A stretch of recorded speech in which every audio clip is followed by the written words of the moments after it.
Welcome to Dripping in Alchemy. My name is Starr, and today I wish to share a message, a download that came in for me today, actually. And teams of light were wishing for me to explain and express just how it feels to be living a pathway that is connected to the divine, that is connected to alchemy, that is connected to magic, that is connected to the unseen, and how I was seeing it, visioning it, and understanding it for self. It's like the world was very much in a 2D expression for me, and then it was like everything just turned in on itself and out, and then all of a sudden all the things that I've been experiencing just became ever more heightened, ever more present, and it's like the world went from 2D to 3D, like a pop-up book.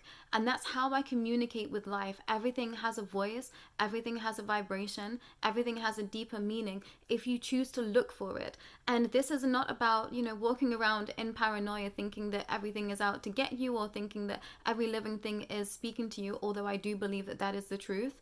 Atoms are continually moving. Nothing is solid, even though it feels and seems solid. That is a scientific fact. But also knowing that you have within your capacities to be able to communicate and carve out a pathway that is very much for you. And this idea of a light that never goes out, I feel like is the soul's voice. And if you feel like the entirety of your life has been an expression of, I'm not entirely sure what is going on, I perhaps feel like I'm walking in a life that doesn't necessarily feel like mine, or you feel like you're playing a character in someone else's story, I promise you, you have something within you that is ready to be awakened. You are now ready to take that first, character expression within your life. You are now ready to be the main character in your story. For the longest time on this pathway before I started to awaken, I just felt like I was on autopilot, and it would be moments that I would skip back into, what felt like a reality that I knew, and I just thought, what am I doing here? I didn't understand what I was doing, and then something would wash over me, something would come over me, and I go, oh, okay, I remember now, and I just carry on with what I was doing.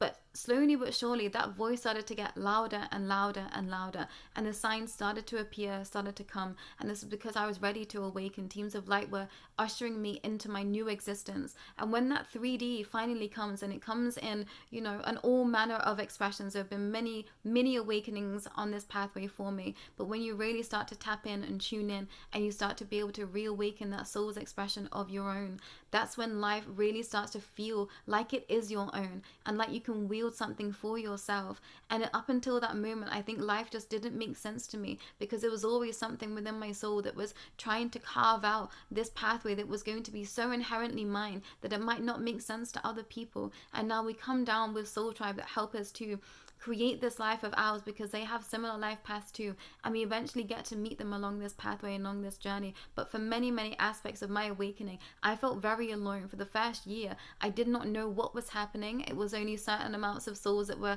stepping towards me and giving me, snippets and droplets of information that I was taking on board and thinking, okay, that feels like it's in alignment for me. I'm going to do a little bit more investigating here. But it felt like I was alone on this path. Granted, teams of light were always supporting me, but it was my soul that just continued to tell me to keep going. And, I took a myriad of expressions when I very first started to awaken. I did 2 mediumship courses, and I was completely the dunce of the class. I've shared this topic a couple of times in the most recent days. And this idea of that there was an energy within me that was telling me that, perhaps this isn't your path, perhaps this isn't where you're supposed to be, perhaps this isn't what your life is supposed to look like, because I wasn't receiving the same knowledge or the same notions or the same expressions that others were and the classmates beside me. And I just thought, maybe this isn't supposed to be mine. Maybe I got the messages wrong. But there was this deep, deep knowing somewhere. It was a tiny flicker at moments when I just thought, no, something's calling me. I don't know what it is. And I would say to friends when I very first started to awaken, was like, I feel like the universe is trying to speak to me, but I'm not entirely sure what it's trying to say. And they would just look at me with, a furrowed brow and just say, I don't understand, but I believe you. And just to have someone say, I believe you, went a long way. So please know that I believe in you too, whatever has been happening, however deep and far along you are in this journey. This is your message to keep going, to trust that fire that is within your heart, and to know that your soul is always guiding you forward. And to trust that whatever you feel is supposed to be your pathway, good of all, harm to none, it is supposed to be yours. And how that looks to other people, it doesn't truly matter. How many people you are reaching, it doesn't truly matter, as long as you are living within the paradigms that feels good to you, that is your pathway. You will know if it's yours because you will care about it to a degree that is just insurmountable to put into words, and the pathways that I've been walking up until this time didn't make sense to so many, and I've been grateful to be put into contact with my Star family, with my Starseed pathway showers this lifetime, with my elemental guardians and guides this lifetime, with my spirit guides this lifetime again. And I'm thankful for that. But I think that the true wealth comes when you feel like you are sat alone in the dark, and that's when you truly start to see your own soul shine.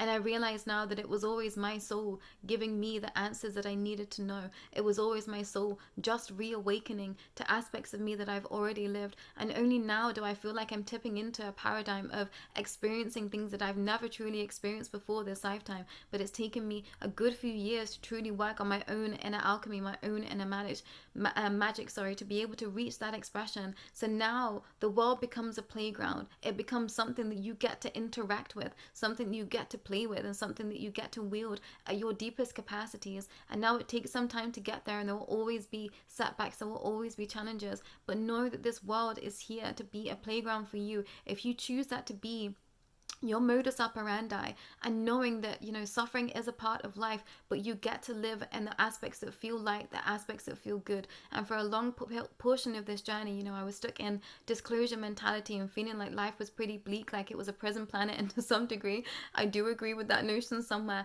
but now I'm in the phase of wanting to be that Delulu, that I see past it, that I know that we are going to work through all of those aspects, because I know and I believe that we already have, and that we already will continue to prosper in the ways that we know that we came here to.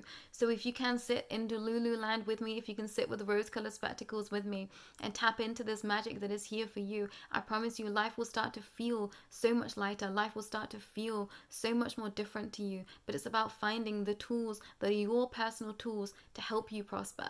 And no blueprint looks the same as everyone else. No blueprint cheat sheet looks the same as everyone else. And I shared a message today over on Instagram about not looking around and seeking validation, or being stuck in comparison paralysis, like analysis paralysis, but comparing yourself to others, because your pathway is yours to be lived, and it's only you that is going to be able to see that pathway. And so many aspects of this journey, so many told me to not carry on. The people that I love to the highest degree said, please don't do this. We don't understand what is happening. We do trust you and we love you, but we think that you might need help.